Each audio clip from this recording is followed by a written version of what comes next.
Hey Seth and Tiff, I'm just going to hop on here and show you your design boards that I've been working on throughout the whole house. So we'll start here with your family room, and as you can see in the top left, I have this bookcase.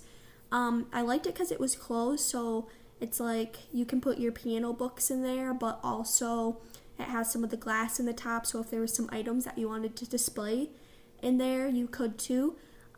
This is obviously a little bit taller height, so it'll peak above the piano.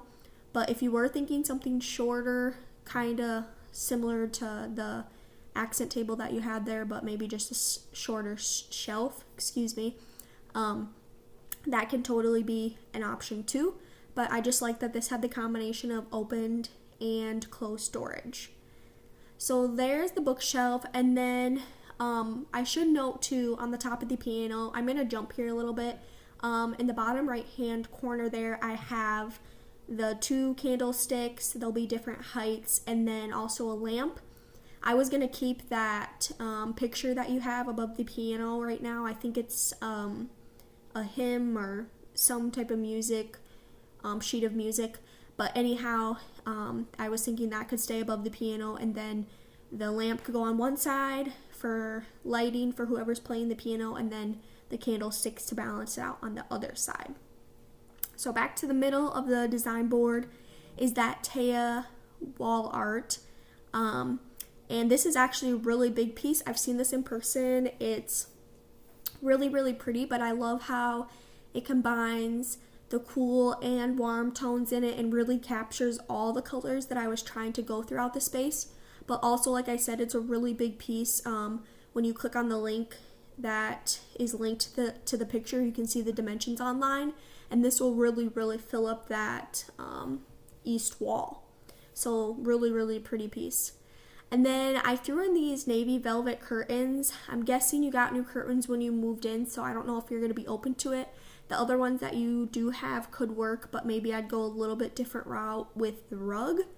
But I liked these because velvet has a very modern and a traditional feel. I also thought it'd be kind of nice to cozy up that room a little bit. One, since it's so big, but also you have the walls painted a lighter color. So this will kind of just cozy it in a little bit. Same kind of concept that I'm doing with the rug, just kind of centralizing everything and making it be a little bit warmer in there. And then I'll move down to the 2 chairs. I've sat in these chairs too, actually, and they are really comfortable. They for sure swivel. I think they rock, but it's been a while since I've seen them or sat in them. And just a classic black and white, but very, very comfy. And then, so 2 of those. And then I just threw this gold accent table in the middle. That's to let me know how you feel about gold, because some people are completely against it. I like it. I love mixing metals. I love mixing black, silver, and gold all in one room. Just a little bit of hint of it with the lamp and the candlesticks and the table just pulls it out of that picture, but nothing too crazy. And I was thinking something round between the chairs too, just to break up like the square coffee table and all like the square bookcase and picture, etc. And then below that is these 2 poofs. They're also round. The poofs are going to kind of be up to you.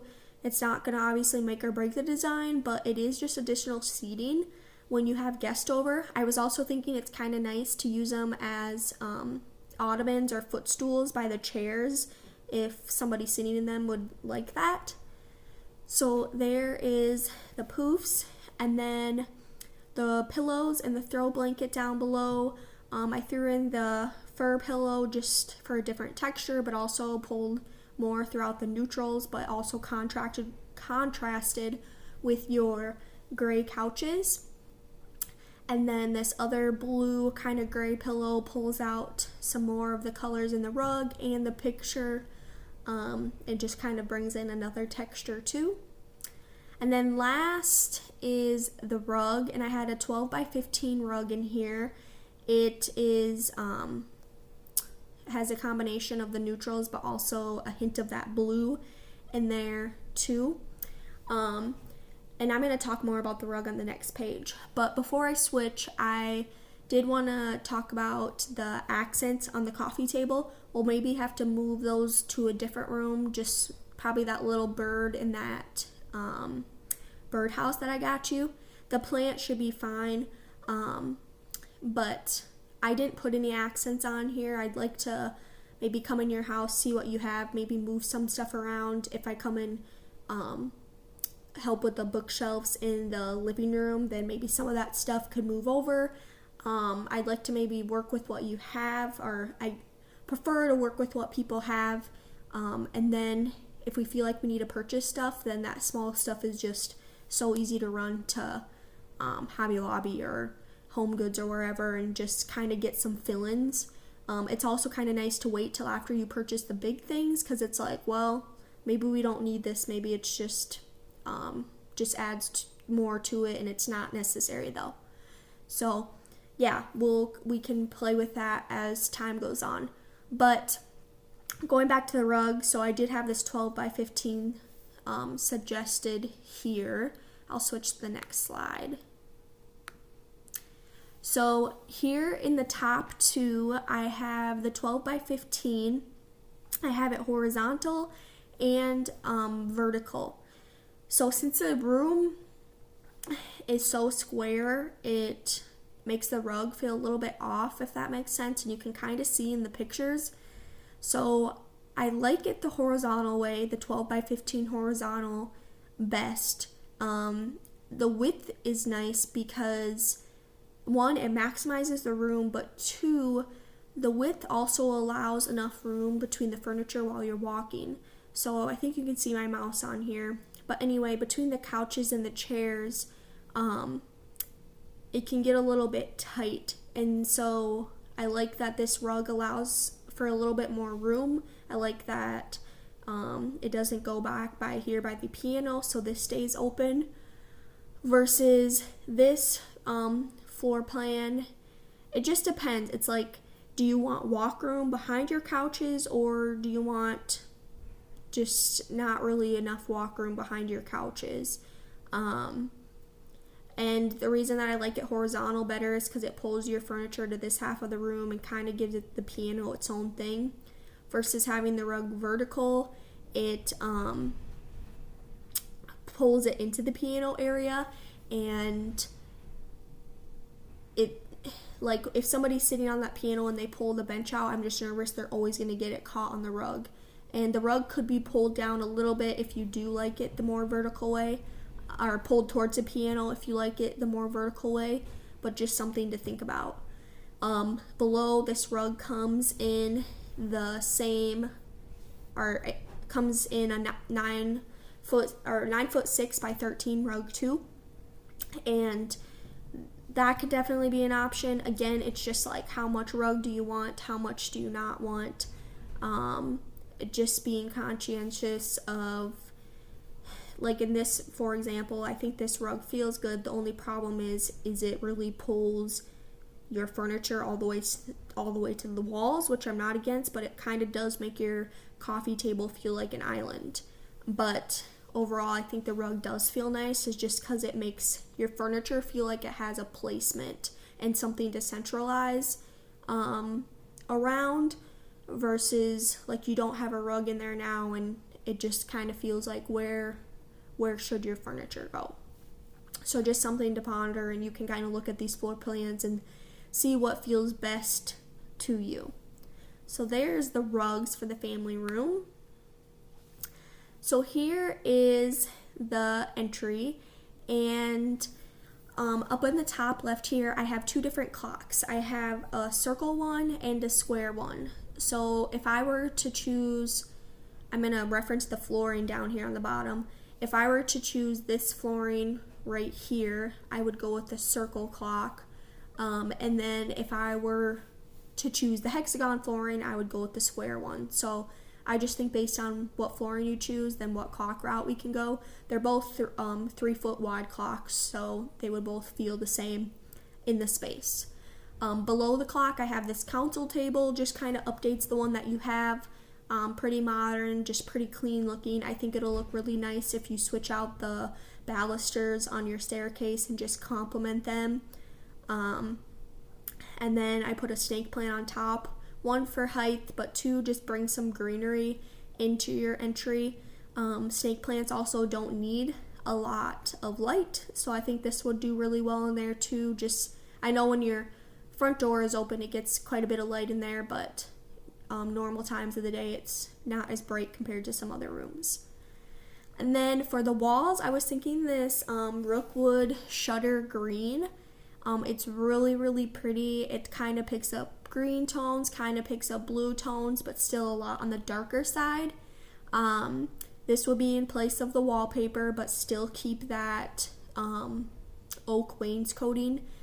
I think I would keep that wainscoting just because, as we talked about, if you paint that or get rid of it, it's like, where do you start and stop? Because it's all of your trims, it's your staircase, it's in the wainscoting, your cabinets, etc. So I think I would keep it. One, like Seth said, not painting nice wood, but two, it's such part of the character of your house that I'd rather embrace it than get rid of it.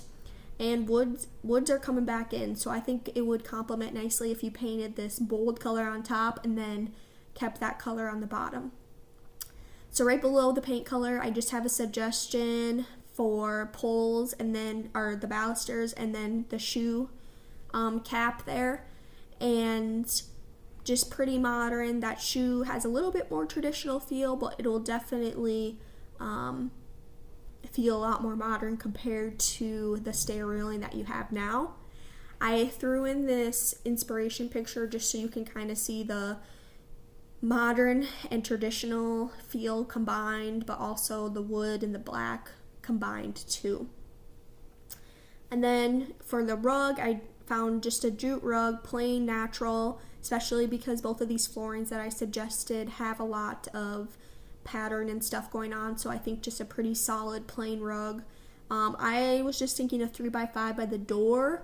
If you do feel like you still want a runner, this also comes in a runner, and I think I would just get the matching one, just simply, like I said, because the floor has so much happening already.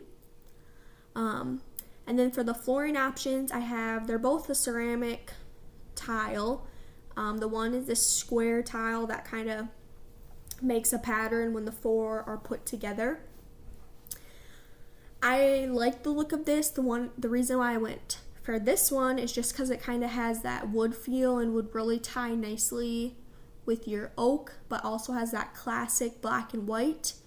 But my favorite for sure is this hexagon tile. It's a big 8x8, so kind of a compromise for Seth here. Instead of that little penny hexagon tile, this is big tile, so it definitely has a lot more modern feel. This picture that I have here isn't great. I have the physical samples, so I'd like to drop them off and show them to you. We could do a couple different options. You could just do all the solid colors and mix black, gray, and white, or just do black and white. Or I have one of the pattern tiles, so we could just do an all pattern one. Lots of different options with that hexagon. The reason I'm more drawn to the hexagon is because when you look throughout your house, all of your doorways kind of have that hexagon shape. So it's like, it'd be really cool to mimic that, and then again, it's tying the modern elements that you like with the traditional elements and the historical elements of your house. So just my thoughts on that, but definitely something to consider. And another thing too that I forgot to mention at the beginning is I was thinking of moving the dining light into the entryway. I know Tiff said you're not crazy about that dining or that entryway light. So if it's not too long for the ceiling, or if it can be shortened, I thought that'd be a really cool statement when you came in. And I have a different suggestion for a dining room light, and you'll see that here in the next slide. But yeah, I was thinking that that could be a cool feature also when you walk in. And then the next room we're gonna have here is the dining room. And again, pretty simple, kind of combining those modern and traditional feel. Again, This room was a little bit more light and airy, but it will have that black wainscoting on the bottom half, and that's on the next slide. So I definitely think it'll pair nicely with what we're doing in the entry, kind of the opposite of the entry where we went dark on top and then the wood is the light. And then again, in that living room, we kind of bring that room down and a little bit more intimate with those velvet curtains. And that artwork is definitely a little bit more bolder and darker. So the first thing I have is just these gray linen curtains, pretty similar to the wall color, but just feels pretty soft.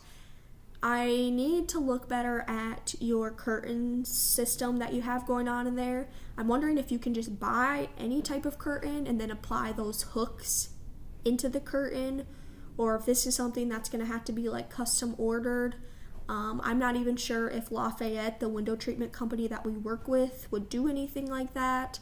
But I kind of want to look at it better to see if those hooks just simply have to be pinned in or sewed in, or and if we can just get away with a generic curtain and not have to like specialty order something.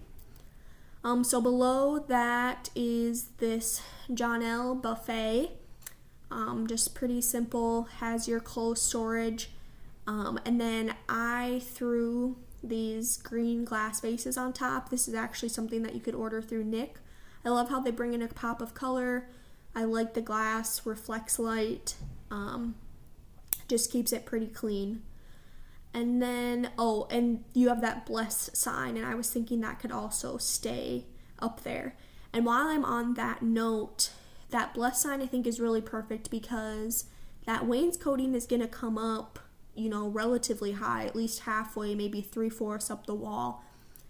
And so the next slide, you'll be able to see a picture where you'll kind of have to tell me how you feel about artwork and stuff on the walls. That bless sign will work perfect because it's long and narrow, so it can go above the wainscoting.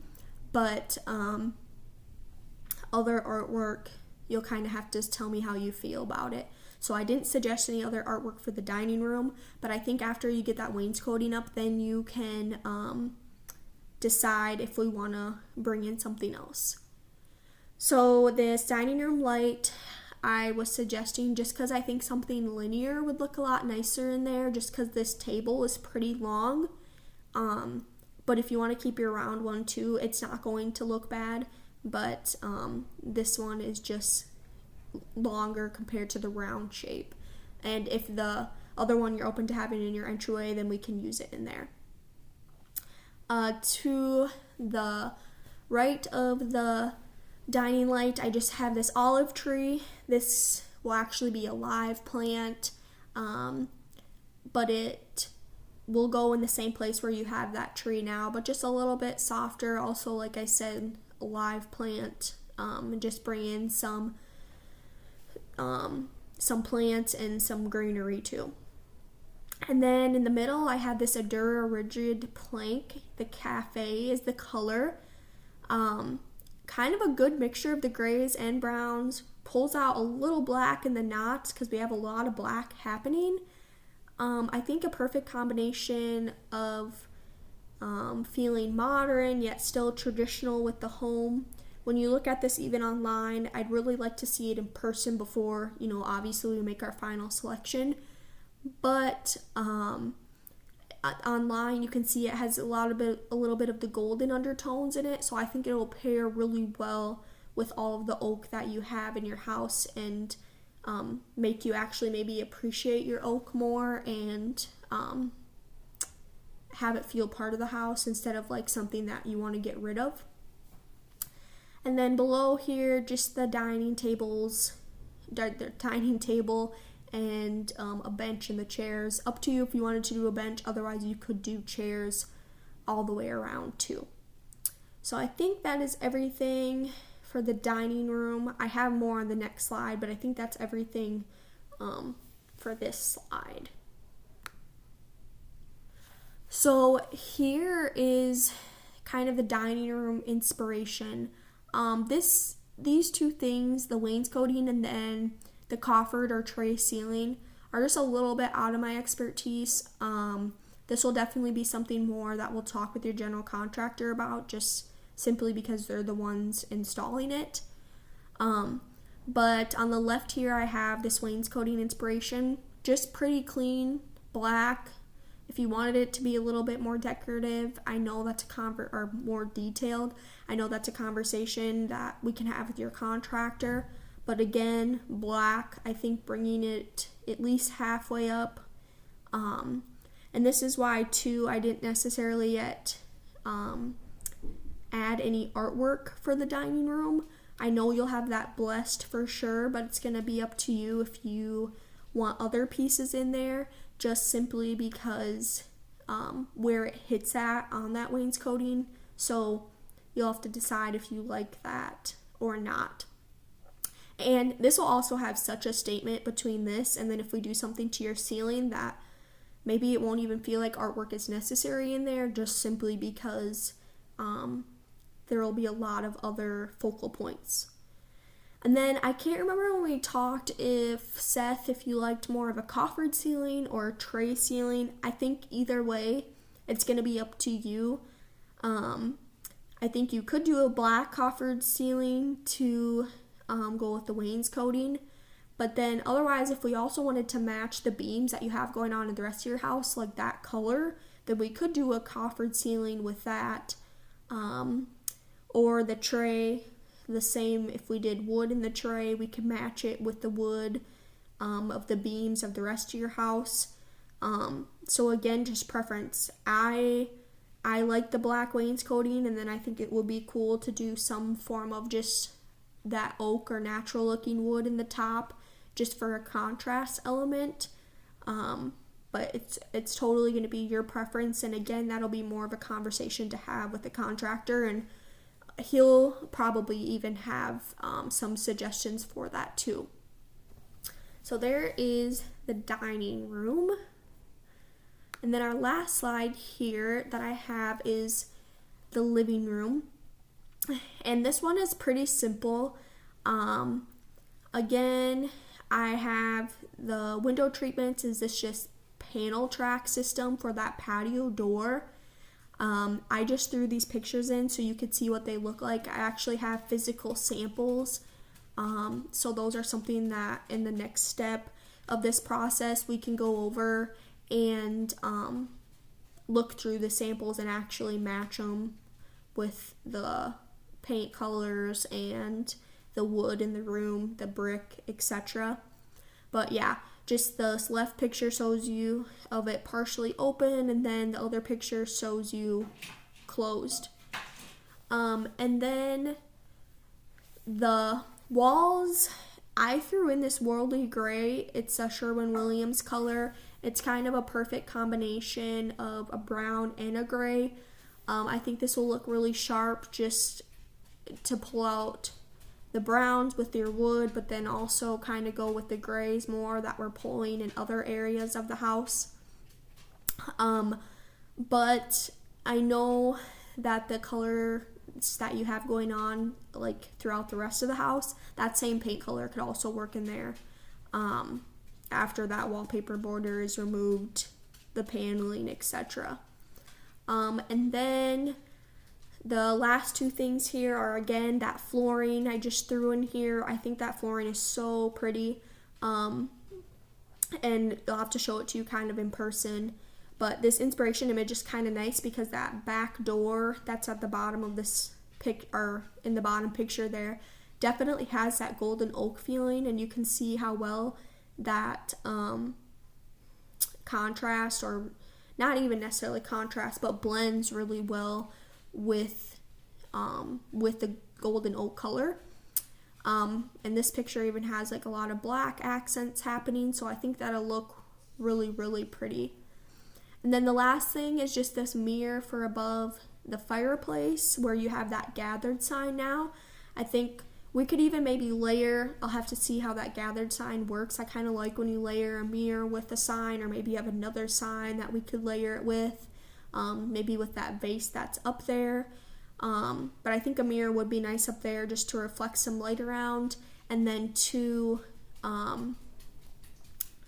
again, as I stated before, if you kind of want help just moving some things around on those shelves and moving things around from different rooms and just kind of redecorating a little bit, that can definitely be another step in this design process too. And if you feel like something else needs to be purchased with the mirror, then we can talk about that too. But I'd like to utilize what you have first and then see if we needed some added stuff. So yeah, that is your house design boards. I'm excited to get your feedback. After you give me your feedback of what things you like or don't like, then we can move forward. If you are good with everything, then the next step kind of here is I can get you a price list for all the items so you can kind of see everything broken down, and then from there you can start purchasing things, etc. Otherwise, it's up to you too. You can also take my design boards and use them as inspiration and then move forward how you want to. But like I said, just looking for your feedback, and then we can decide where we want to go from here. So yeah, that is everything. Thank you so much.